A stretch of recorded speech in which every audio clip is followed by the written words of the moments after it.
Yo, what's up guys? I am Jericho Sigador, 21 years old from College of Social Work. Pero, saan nga ba ako nakatira?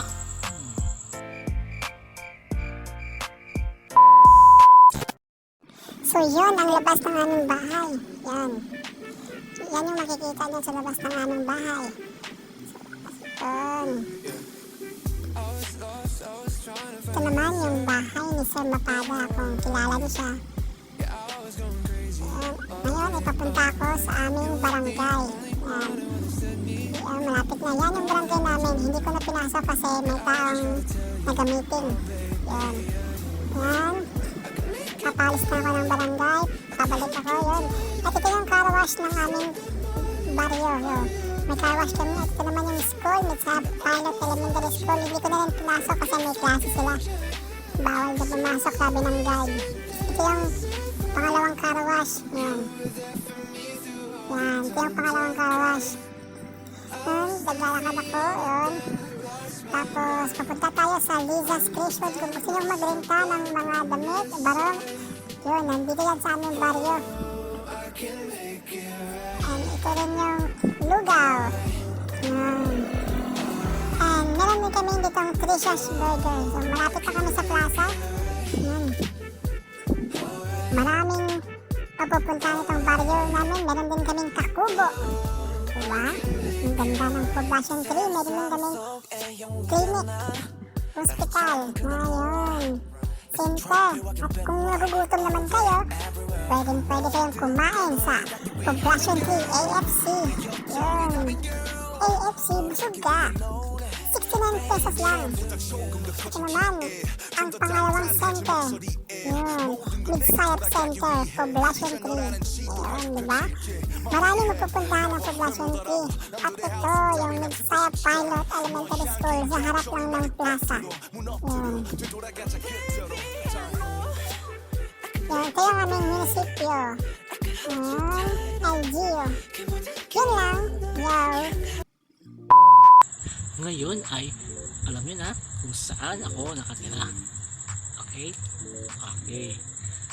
So, ipapakilala ko na naman kung sino ang aking family. Family tree. Yo. Ang pangalan ng aking tatay ay si Edgar H. Cador. Ang trabaho ay isang mananahi. So, kung gusto nyo magpatahe, kung mayroon kayong ipatahe, mga damit, mga pantalon, short, pwede yan. Punta kayo dito sa amin. Dahil alam nyo naman kung saan ako nakatira, gaya ng pinakita kong clip kanina. Yon.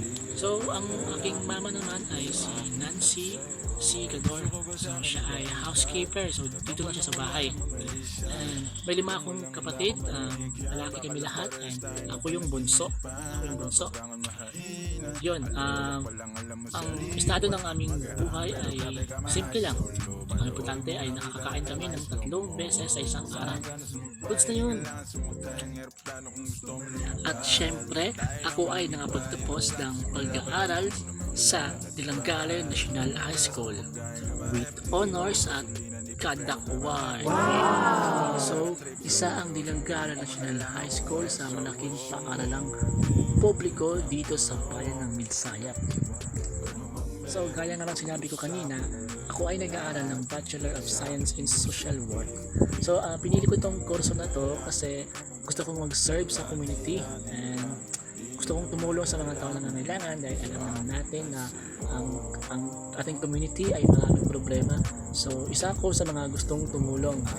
So, ang expectation ko dito sa course na ito ay more challenging and maraming activity na mangyayari at syempre is marami akong matututunan dito sa kursong ito at matudevelop ang aking communication skills.